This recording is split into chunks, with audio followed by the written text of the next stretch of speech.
अस्सलाम वालेकुम किसान भाइयों, मैं हूं आपका दोस्त डॉक्टर मोहम्मद काशिफ रज़ा। आज एक नए सेशन के साथ हाजिर खिदमत हूं। आज हम डिस्कस करेंगे जानवर की वैक्सीनेशन और डिवर्मिंग के बारे में।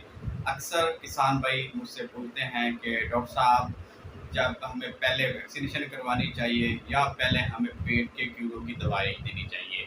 तो ये वीडियो उन किसान भाइयों के लिए है। सर, आप इसमें कोई मसला नहीं है कि आप पहले या तो वैक्सीनेशन करवा दें या डिवर्मिंग करवा दें।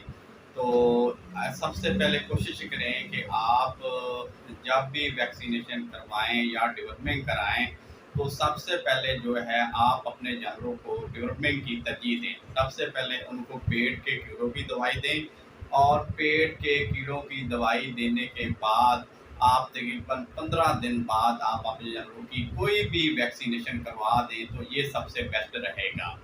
अच्छा सर, अगर आपने डिवर्मिंग वैक्सीनेशन पहले करवा ली है, तो अब आप डिवर्मिंग करवाना चाहते हैं, पेट के कीड़ों की दवाई देना चाहते हैं, तो इसमें गैप आप कितना देंगे या कितने दिन बाद आप अपने जानवरों में पेट के कीड़ों की दवाई पिलाएंगे? तो अगर आपने किसी भी बीमारी की वैक्सीन करवा ली है और उसकी बूस्टर डोज नहीं लगवानी, बूस्टर डोज वो होती है जो हम एक वैक्सीन की पहली डोज लगवा लेते हैं और उसके बाद दूसरी डोज जो उसकी इम्यूनिटी को बेहतर करती है, उसको हम बूस्टर डोज बोलते हैं। कुछ वैक्सीनें ऐसी भी हैं जिनकी बूस्टर डोजें नहीं लगवानी पड़ती। जिस तरह गलघोटू की वैक्सीन है, इसमें इसको साल बाद ही रिपीट किया जाता है। इसी तरह एफएमडी की वैक्सीन है, इसको साल बाद ही वैक्सीन रिपीट किया जाता है, उसकी बूस्टर डोज नहीं होती। और इसी तरह आजकल जो एक वायरस चल रहा है, रम्बी स्किन डिजीज़, उसकी जो वैक्सीनेशन जब हम करवाते हैं तो उसकी बूस्टर डोज जो 1 साल बाद लगती है।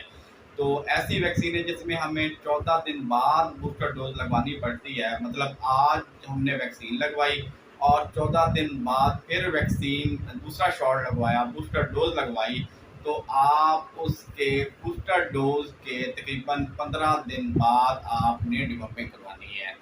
मतलब ये है कि अगर आपने पहली तारीख को आपने वैक्सीनेशन करवाई है, 14 तारीख को आपने बूस्टर डोज लगवा दी, तो 14 तारीख के 15 दिन बाद आपने डिवर्मिंग करानी है। मतलब 29 को आपने डिवर्मिंग करा दी। ये एक मैंने मिसाल दिया समझाने के लिए। अच्छा, अगर ऐसी वैक्सीन जो आपने कर दी है और उसकी बूस्टर डोज नहीं लगानी, तो उसमें आप कितने दिन बाद डिवर्मिंग करा सकते हैं? मसलन मिसाल के तौर पर आपने किसी भी मंथ की पहली तारीख को आपने वैक्सीनेशन लगवाई अपने जानवर को। अब उसकी क्योंकि बूस्टर डोज नहीं लगनी, तो आपने 25 दिन बाद जो है अपने जानवरों की डिवर्मिंग करवा देनी है।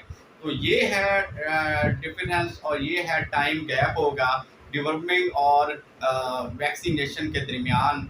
तो आज इस वीडियो के ज़रिए हमारे ऐसे किसान भाई जो हमेशा किसी न किसी हिचकिचाहट में रहते हैं कि हम पहले अपने जानवरों में डिवर्मिंग करवाएं, अगर हमने डिवर्मिंग करा दी है तो वैक्सीनेशन कितने दिन बाद करवाएं, या हमने वैक्सीन करवाई है तो हमने डिवर्मिंग कितने दिन बाद करवानी है।